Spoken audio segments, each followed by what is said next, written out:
Hey, what's going on everybody? Ryan Nelson here, and today's gonna be a long one. And if you already know how to edit in Premiere Pro, then this might not be the one for you, but if you're new to editing in Adobe's Premiere Pro, then stick around because there's gonna be some really helpful hints, and I'm gonna walk you all the way through starting your project to having a finished project at the end. So settle in, grab your coffee, and let's get to it. When you open up Premiere Pro for the first time, just like any Adobe product, all these windows pop up, all these panels pop up, and you're probably sitting there looking at it like, what is all this stuff? I don't even know where to start. I'm out. Like, that's it, I'm out. Don't worry, it's a lot easier than it looks. It's a lot easier than it appears at the beginning. So I'm gonna teach you how to do music, transitions, edit audio. We're gonna do the whole shebang. So let's dive right in. Now, when you first open up Adobe Premiere Pro, you should have a dialog box that pops up with the option of creating a new project, opening an existing project, or a few other options. But today we're gonna click Create a New Project. Here you will put in your project name and choose a location to save that project. Now, file organization is gonna be very important here. If you wanna see how I keep my files organized, I'll drop a link right up here to my organizational video. So go ahead and hit pause and check that out. If you already have a system, great. So once you have all your files organized and a place to save your program, hit OK. So when Premiere Pro opens up, your screen should look something very similar to this. Now, the 5 tabs or windows that we're going to want to have open are your project, your effects controls, your program, your timeline, and effects. We don't see effects right now, but it's under here. So we're going to open up effects. Now, if you don't see any of these tabs, you can go up to Window and click on any of these and the tabs will open. So I like to work with my project bin up here. You can click and move any of these around and resize them in any format you see fit. So organize these as you see fit, and this will change over time as you keep editing and you get more into the program and using different tools and effects and things like that. This will change, that's fine. But once you get a workspace that you're fairly comfortable with, go up here to Window, Workspaces, and you can save as a new workspace and give it your name or come up with a fun name. I like to call it Rice Space, and hit OK. Now, every time you open up Premiere, you have your own workspace that you can work in. So this is really handy so you don't have to pull up each panel every time you open up Premiere and reorganize it the way you like it. You can set your own workspace and be done. Okay, so now let's get started into working on the actual project. So what you want to do is get onto your desktop and open the folder that you have all your footage in, and then you're going to drag that folder in here into your project where it says Import Media to start. Now this is going to take a few moments, so have some coffee. If you've got a bunch of footage, like a whole day's worth, it's gonna take a while. 5 or 6 clips, it's gonna take a few seconds. Okay, so once your clips are loaded into Premiere Pro, okay, in your project bin, it will probably default to icon view. I like list view. Keeps things cleaner, simpler. So go ahead and open that folder up and then right click on one of your main clips and then go down to New Sequence from Clip. Now this will create a sequence matching your clips. So there's no guesswork in what frame rate or what size exactly this is. It just sets it right to the specs of your clip. Now you want to make sure if you shot clips in different frame rates that your frame rates all match the timeline. So this one's at 23.976. If you shot anything at 60 frames per second, you're going to want to interpret that down. Check out this video if you want to dive a little bit more deeper into that. We're not getting too far into that today. So if this doesn't apply to you, we're just gonna keep moving. Okay, to add all of your footage to the timeline really simply, all you have to do is click the folder in your project bin and drag that whole folder onto your timeline. That will load every clip in that folder onto your timeline. Really helpful if you have like 50 clips in there. You don't have to go through and select them all individually. That's a great face also. All right, with all of your clips loaded into the timeline, it's time to start cutting your footage. Now there are 5 keyboard shortcuts that I use no matter what I'm doing. It's C, that's to get your razor tool to cut your footage. V is your selection tool, and that is to move your footage back and forth, up or down. I use the space bar to start and stop playing the footage in the timeline. And then I use the plus and minus symbols on the keyboard to zoom in and out of the timeline. So that will be your starting point with keyboard shortcuts and your most commonly used tools. Now it's time to cut all of your clips. So go ahead and hit C on your keyboard to get your razor tool. This is what you're gonna use to cut your clips. And then hit V on the keyboard to move those clips up and down on the timeline. So I pick out the clips that I like, that I think are pretty good, and then I leave a little bit at the beginning, a little bit extra at the end for additional editing later on. Now as you go along, you can either drag it up into a different layer or you can delete the bad parts. I like to drag it up in video too and then delete everything later. That way I have everything there and it's separate, because I've done it the other way and I've accidentally deleted the good stuff along with the bad stuff. Now, as you're going through your clips, you want to go ahead and start planning for your intro and your outro. You want to see if you've got clips that are very welcoming, inviting, kind of set up the scene or the shot or the day of whatever's going on. But just start to keep an eye out for those clips as you're going through everything. Now, if you're working on a slower machine or an older machine and it's really struggling to play back these files, you can do an edit by proxy. So check out this video for a little bit more on how to do that. But it's a really good way to get away with not upgrading your computer right away. All right, so now that you've gone through and you've picked out all your good clips, I like to select all the clips in video 1 and drag them out of the way. So once you have all the bad footage out of the way, you have all your good clips together with a little bit of extra space to move everything around and start assembling your movie. Now you can start bringing all of your clips together to start making a rough story. Now don't worry quite yet about trimming all the loose ends off these clips. We're just making our rough story. We're putting all the pieces together, making sure things fit, and then we'll button it up later on. So once you have your rough cut all together, it's time to find some music to put to your video. Now when you're looking for music, you want to find something that matches the feel and the mood of the video. You don't want to put like a relaxing ambient music to something that's really fast paced. And on the other hand, you don't want to put like a really epic song to a relaxing backyard barbecue. It's just, they don't add up. They don't mesh well together. They don't go well together. So find music that works well with the mood and feel of your video. Now there are 3 music services that I like to use: Artlist, Soundstripe, and Epidemic Sound. They all have different qualities to them, but they all have a really good selection of music. I'll drop some links down below in the description, so go ahead and check those out if you're looking for a music service. So once you do find the music that you want to use, go ahead and download that, and then create a new folder under your footage folder called Music, and you will add that track to that folder. And then just like with our footage, you're going to drag that folder into your project bin. And then you're gonna add that song to a clean audio track. The easiest way to do this to make sure you don't overwrite anything is to put your playhead back at 0, grab your song and drag it on top of your program monitor and drop it on overlay. And then that will drop your music onto a clean track and it won't accidentally overwrite anything. Now if we zoom out, you can see that the music track does not cover the full length of the rough cut. So you have 2 options at this point. You can either manually keep adding music tracks and trying to sync them up, which can get pretty tricky, or you can right click on the track and go up to Edit Clip and Adobe Audition. Now this will open up Adobe Audition and import that music track into Audition. From here we'll go up and click on Multi-Track, select our folder location, hit OK, and then we'll drag our audio track into track 1. A warning box will probably pop up, just hit OK. Now we're gonna go up to Window and open our properties, and then go down and expand Remix and click Enable Remix. And this will just take a few seconds. So now you wanna go back to Premiere Pro and get the length of your rough cut. This one's 7 minutes and 14 seconds. Open Audition back up and go under Target Duration, and we can change that to 7 minutes and 14 seconds. Click away on that, and this is going to seamlessly mix the music to expand it to whatever length you need it.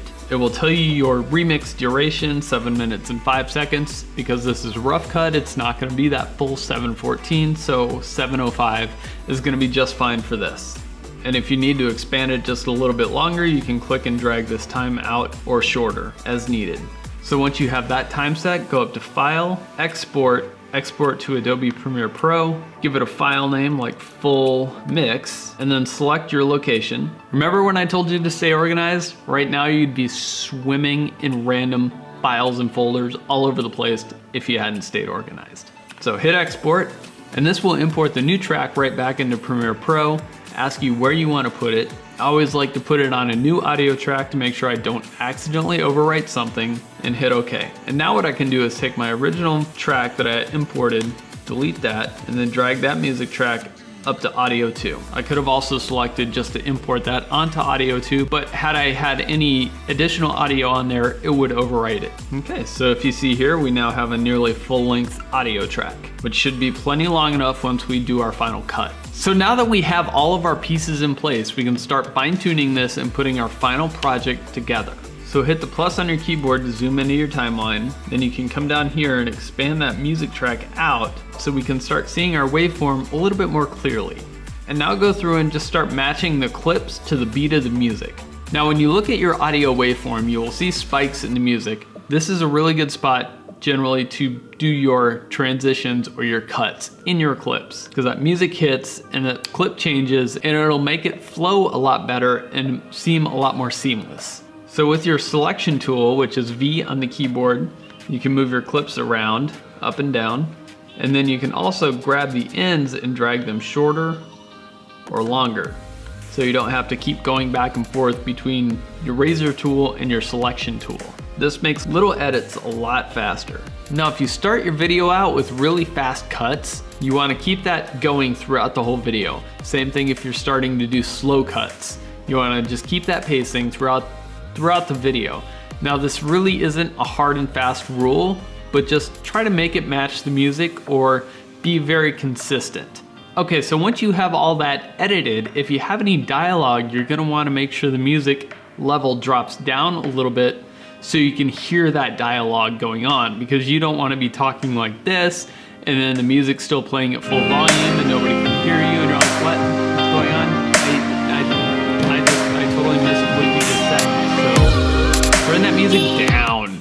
So if you're using Premiere Pro 2017 or older, you're gonna wanna watch this video on how to turn down your music volumes. But if you're using Premiere Pro 2018 or newer, this is how you're gonna do it. You're gonna wanna open up your audio workspace, make sure your essential sound panel is open, select your music track, assign that as music, check ducking, and then open that up. And then select this little icon, which looks like a price tag with a line going through it. And to make this simple, we're gonna leave all these as is and click Generate Keyframes. So if we see here, we've added some keyframes onto our music track. So if we play that, it automatically quiets down as soon as I start talking. And then as soon as I stop talking, music volume goes right back up. So if you feel the music is still a little bit too loud, come over here to your Reduce By slider and bump that up just a little bit. And if you want your transitions to be a little bit faster, take your Fade slider down and then hit Generate Keyframes again. And then that'll take a moment and generate new keyframes and overwrite the old ones. And once you have your music level set, just click back to your regular workspace. All right, are you guys still with me here? This has taken a while. I know this has taken a while, but there's a lot to go through. It's a lot to cover. So with all of your clips cut and your levels balanced out, it's time to color correct and color grade your footage. So in your project bin, right click, go down to New Item, and create an adjustment layer. And then drag that adjustment layer up above all your footage, and then drag the ends of that adjustment layer out to cover your entire project. The next thing I do is go under my color workspace. I like to try to have a slightly larger view of my footage when doing this so I can get a good idea of what it looks like. So my first step in this is I go through clip by clip and make sure each clip matches the one before it and the one after it. So I go through under my Lumetri color panel, under my basic corrections, and I'll adjust the exposure and the contrast as little as I have to. So I kind of make sure they have the same overall look and feel. That one might be a little bit dark, so I'll select that clip and brighten it up a little bit. If I go backwards, that one's maybe a tad dark, I'll brighten it up a little bit. So I do this for all my clips, just my micro little tiny adjustments. So once I have all those clips matched, I click on my adjustment layer, and this is where I do my color grading at. With your adjustment layer selected, find your hero shot. That's the best shot of the group or the most important shot of the whole film. So for this one, I'm gonna do this shot of me talking. I was just making the best faces this whole time. So from here, I'm just gonna go through one by one and adjust each setting. It's not really rocket science. There's no set way to go about this. I go by eye. Next, we're on our curves tab. So if you've never worked with curves before, it's basically just a little line, and you can click and put a point on that line and adjust that line up and down, left or right. And depending on where you click on that line, it will adjust highlights, shadows, or midtones. So if you're down here on the lower left, you're gonna be adjusting shadows. If you're in the middle, you're gonna be adjusting midtones. If you're up on the upper right, you're gonna be adjusting highlights. So if you drag the bottom of it up, it'll lighten up your shadows. If you drag it to the right, it will give you a lot more contrast. Same thing with the highlights. If you drag it down, it'll bring down your highlights. If you drag it to the left, it'll bring up your highlights. And if you have one color in particular you want to bring out, say I want to bring out some blues, I can put 2 points on this guy and then bring out the blue, or I can take it down to tone down the blues. So maybe my skin tone is looking a little too colorful. I can put 2 points over here in the orange yellowish side of things and click a point in the middle and drag that down. And you see if I drag it up, I look very unnaturally orange. But if I drag that down, I can desaturate that particular color just a little bit. And then if we get into our color wheels and matching, you can kind of adjust the contrast in just your shadows or your midtones or your highlights one by one. So if I want my shadows to be a little bit contrastier and then a little bit bluer, I can click over in the blue to cool down the shadows a little bit. And then on my midtones, I can bring those up to soften them a little bit. Same with the highlights. And then if I wanted to bring out that warm feel a little bit, and I can click on these color palettes and add a little bit of warmth to the highlights and the midtones.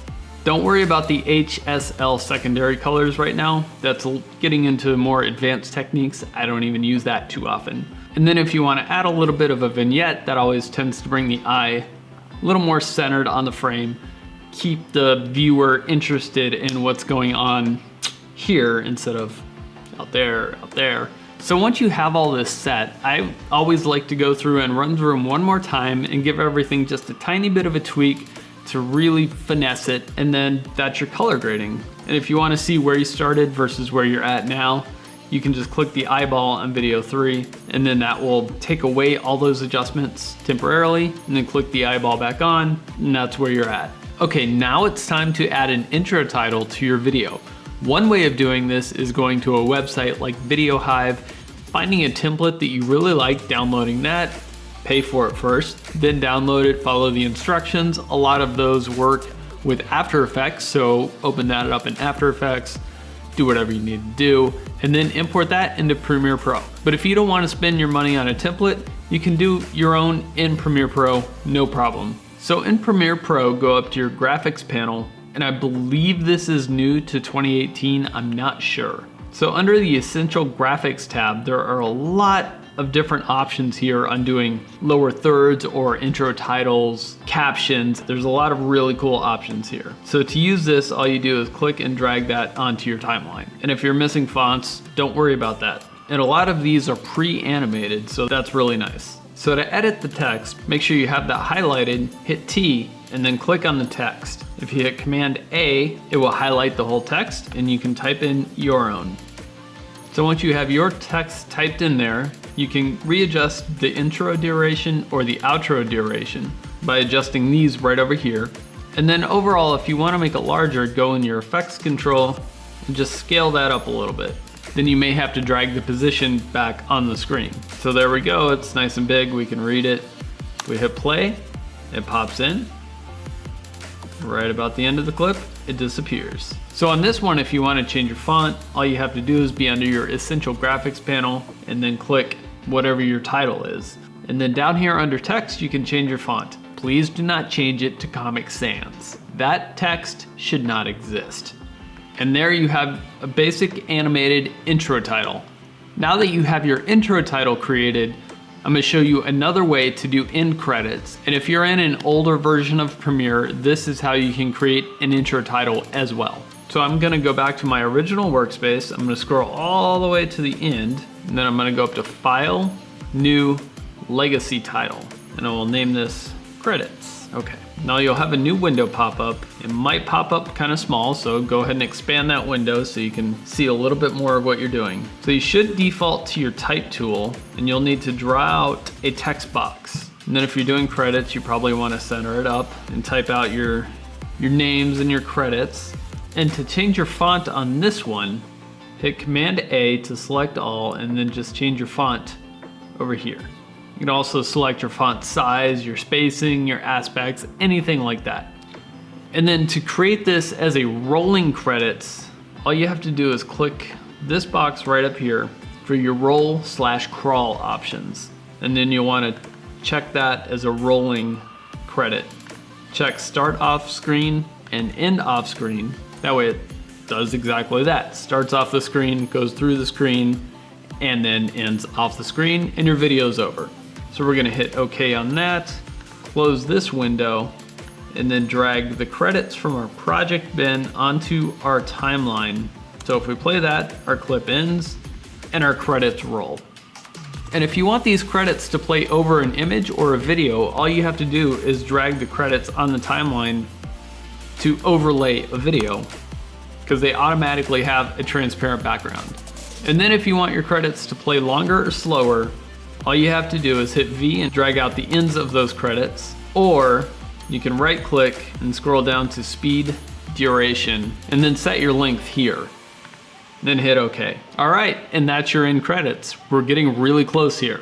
Okay, now that you have everything together, it's a really good idea to go back to the beginning and play it and just watch it beginning to end and look for any mistakes, anything that got messed up, anything that might have gotten shifted slightly out of order, or add any transitions that might improve your project. So to add transitions, just go under your Effects tab, open up the Video Transitions, and there are quite a few different default transitions in here. Now just sit down and play with different transitions, see what works, what doesn't, what you like, what you don't like. You might not use any of them.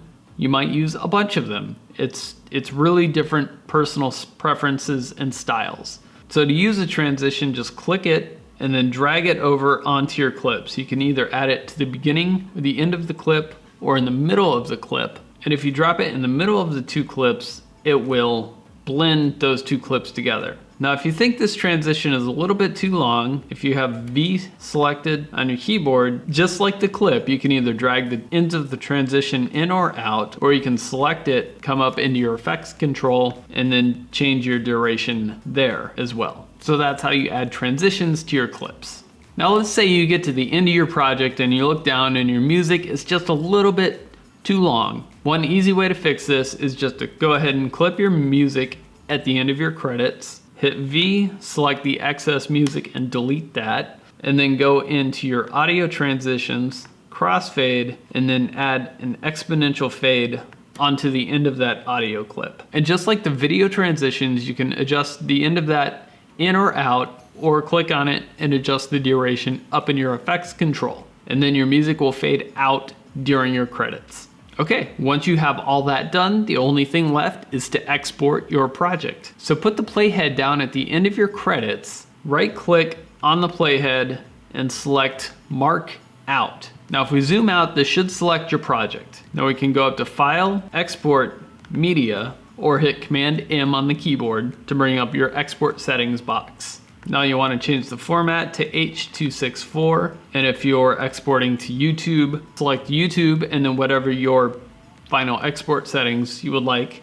Or if you're going to Vimeo, same thing, Vimeo 480, Vimeo 1080, depending on what you're doing. Or you can just match the source at a high bit rate. But if you're exporting to a platform, you probably want to stick with that platform because it's optimized for, say, YouTube. So click on your output name, and now you can change the name of this project and then select the destination for that project as well. And now just hit export and then just let that export. Come back when it's done, give it a good once over, watch it one more time, because some things do happen in the exports. I just exported a video where the audio levels didn't change on the first export, but then I just exported it again and it was fine. So always double check after your export. And then if everything looks good, you're done.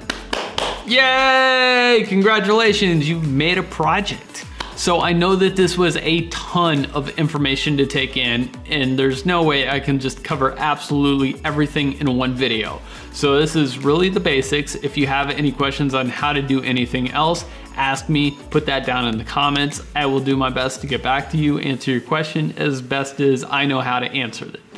So if you guys like this and you're still watching, if you are still watching this, hit that thumbs up button because I've obviously done something entertaining or informational for you. Hit that subscribe button because I love making these tutorials. I have a ton of them coming, and after you hit that subscribe button, make sure to hit that bell because it will let you know when I do a new video. So until next time, enjoy working in Premiere Pro, and I will see you the next time around.